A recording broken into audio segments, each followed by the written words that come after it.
Okay. So I thought I would just put up some of the themes. These aren't the chapter titles, as you can imagine, when you get to the bottom ones.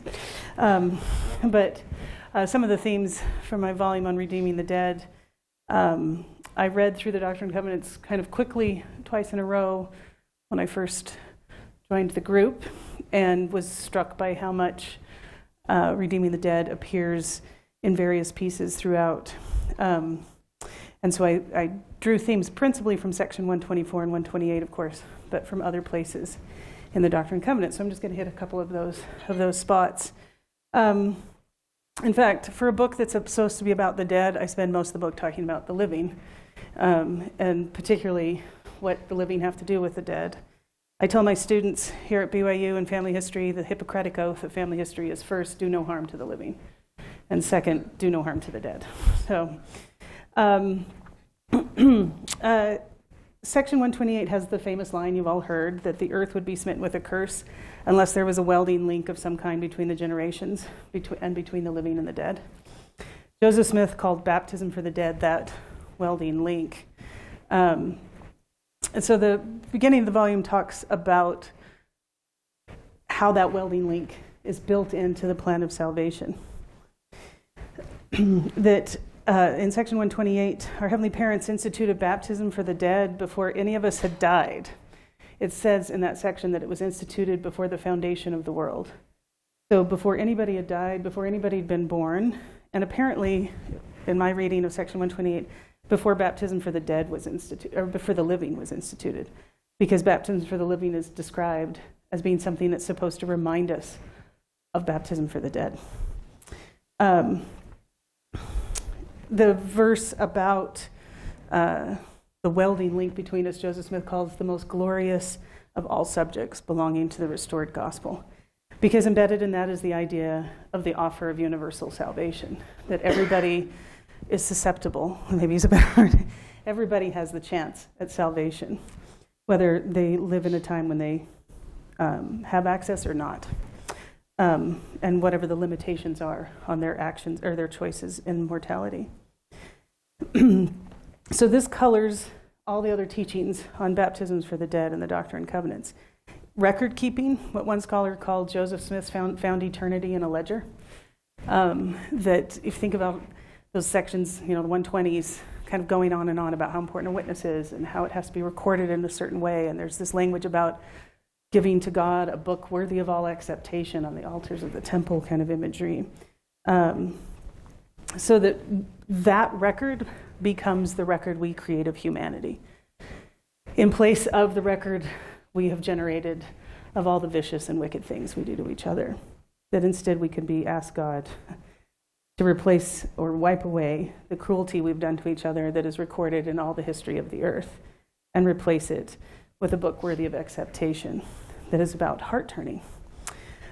Redeeming the dead, of course, is connected to heart-turning, but I think it also softens the hearts of the living towards the living. A continuing softening that we, like the people of Abish and Ammon, eventually reach a spot where we bury our weapons of war and we promise to never hate again. I'm going to show you one. This is about the Nauvoo house and the Nauvoo temple. When I was reading through, how many times I've read this section and not noticed how the language of the Nauvoo house and the Nauvoo temple parallel each other. So if softened hearts turn to softened hearts are the blessing of redemption for the dead, the living can enjoy them in mortality. This is not a doctrine of waiting for God to change us or rescue us, or that we will achieve it in heaven, but to have it here in a sacred sociality here on earth. The Nauvoo house, in my opinion, reflects this with the revelatory language about it. Both built in God's name, both built by revelation. For years, you see the transactions of Council of 50, you can see it in the Times and Seasons. For years, you have leaders of the church asking for donations and taking account for trying to build the Nauvoo house, and they repeatedly say it's by revelation. And Joseph even says the Nauvoo house is just as important as the temple. But the Nauvoo house is all about the living. It's all about a place for rest for the living. And I like the parallels of thinking about the living being welcomed and given a place of rest and comfort connected to the holy work of providing refuge in the temple for the dead. If we choose to do that, then we can live peaceably and abundantly now.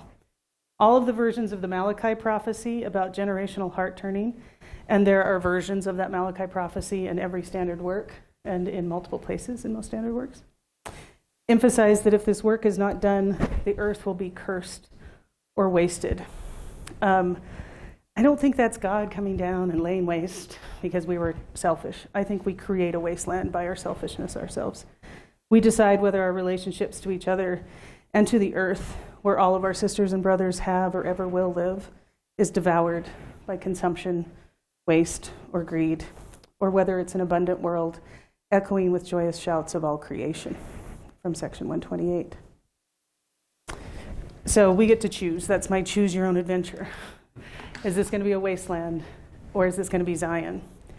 I know there are some who picture the second coming as Christ coming down and saving us all from our wicked ways and starting a millennial reign. And I think it's the other way around. We build something that's worth coming back to, that we have the inclination to Zion, that we start working on that and not passively wait for somebody to do it for us. For my last point about is Family Search, Family Tree, and Redeeming the Dead the same thing, and why is the answer no? How many of you have used Family Search, Family Tree? How many of you feel guilty for not raising your hand? Yeah, okay, somebody in the back row is honest.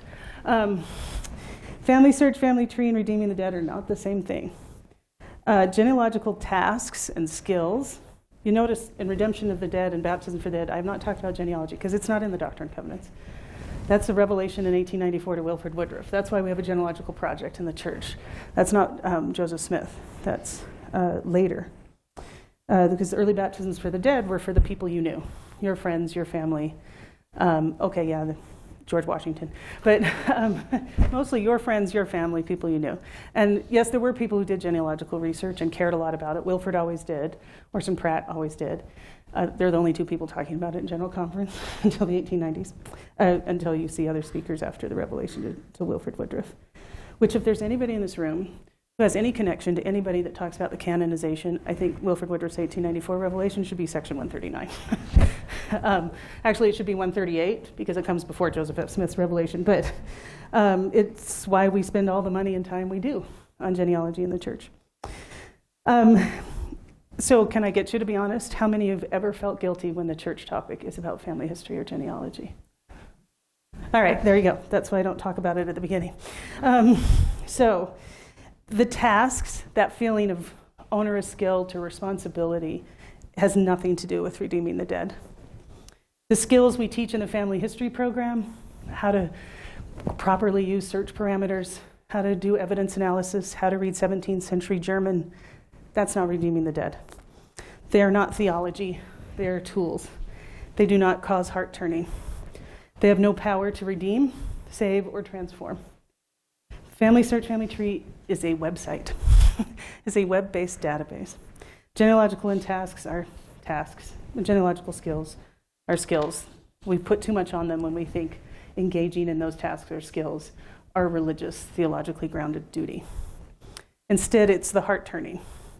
The faith, the hope, and the dedication of all the work of 130 years of a genealogical project in the church is packed with sacrifice of volunteers, lay members, revelation, trained experts in history, evidence analysis, and more recently, algorithms, digitization, and genetics, and understanding of things like generational trauma and the longing to have roots in something longer lasting than your own life. All of that together can be heart-turning. The tools we use to do that are immaterial. It matters about the heart and the faith and the hope of the person doing that work, writing that algorithm, submitting that 4-generation pedigree chart in 1975. The person who discovers duplicate profiles in Family Search, Family Tree and takes the time, often much time, to clean that up and remove the duplicate, not only to prevent duplicate temple work, but to honor the person's life and to honor the saint who originally had done that work. The computer programmer who thinks about how she can better design the search parameters so that people like her great-granduncle that no one's been ever to find might be easier to find. All of that is sacred, heart-turning work that welds us to the dead. They save us from our narrow-mindedness and selfishness, and as we offer to them the ordinances of salvation in return. I'm going to end with a little thing that happened on Sunday. A member of my stake presidency gets up to talk in Ward Conference and says he's noticed people get frustrated with other people in our current climate. He says, we may say things like, I can't take those people anymore. And then he said, but those people are us.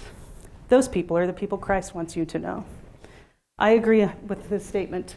On its face, it might look relevant to the topic. It may not look like relevant to the topic of redemption or baptism for the dead, but I think it is. I think the connection highlights how redemption for the dead has the potential to transform how we see and interact with the living. Do we see them as candidates for salvation? Are we aware of their foibles and willing to forgive?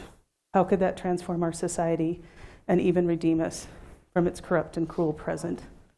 Together and not alone, not in armed camps of us versus them, we redeem the dead through the power of Christ, who is mighty to save.